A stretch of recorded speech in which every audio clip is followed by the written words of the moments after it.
Tuhan bersamamu. Inilah Injil suci menurut Yohanes. Dimuliakanlah.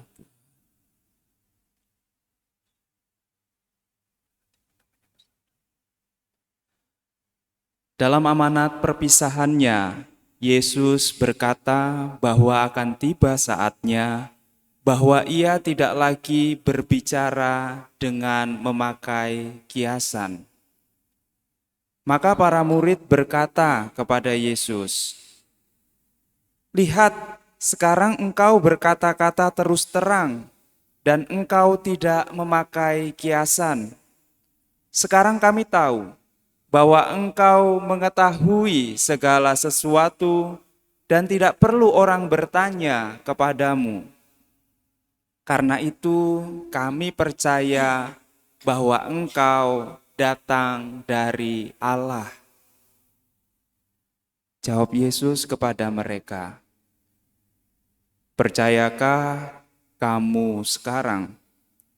Lihat, saatnya datang, bahkan sudah datang, bahwa kamu dicerai-beraikan masing-masing ke tempatnya sendiri, dan kamu meninggalkan aku seorang diri.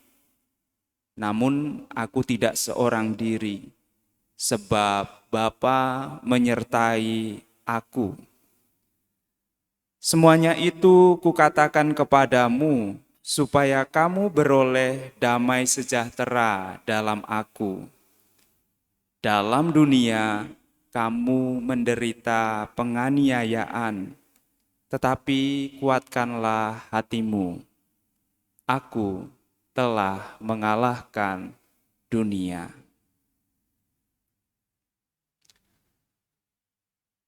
Demikianlah sabda Tuhan. Terpujilah.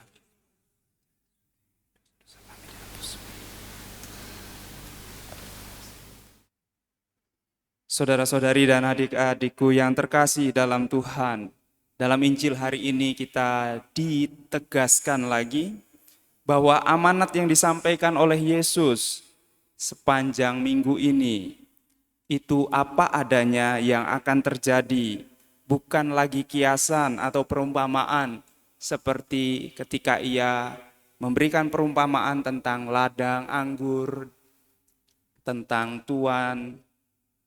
Apa yang dikatakan Yesus dalam amanatnya, itulah yang sungguh akan terjadi. Di mana itu? Silahkan nanti di rumah dibaca Yohanes 13 sampai 16. Kalau saya menjelaskannya sekarang, misanya sampai jam 7:30.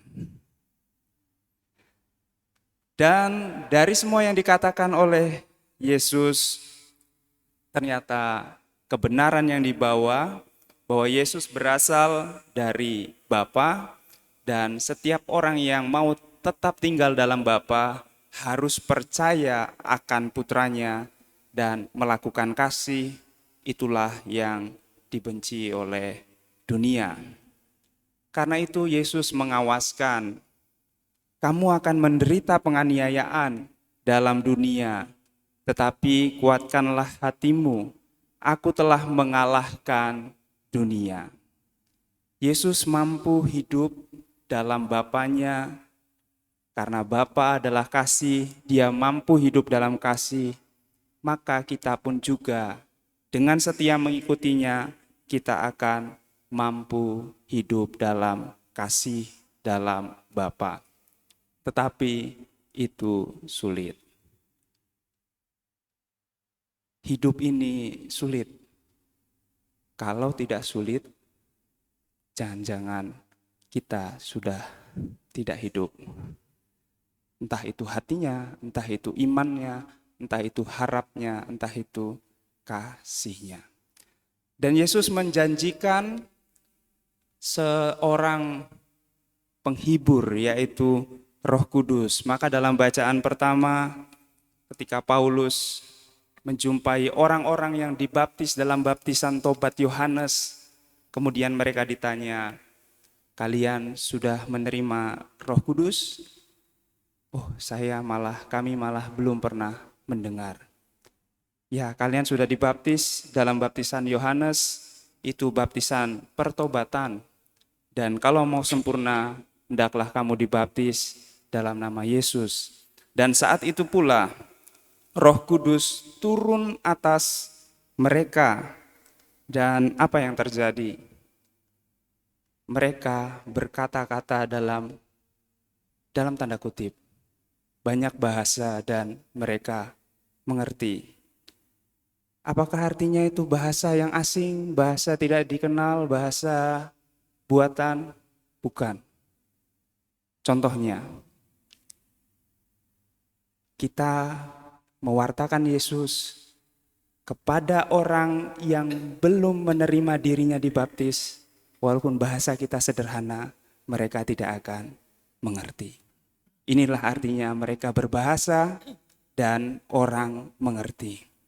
Karena orang dibaptis membuka diri pada pewahyuan Allah, menerima Allah, maka segala bahasa untuk menjelaskan Allah orang mengerti. Tetapi orang yang tidak memiliki Roh Kudus, mau dia dengan bahasa sehari-hari yang paling sederhana pun, karena dia tidak punya roh di dalam hatinya, dia tidak akan bisa menerima Tuhan.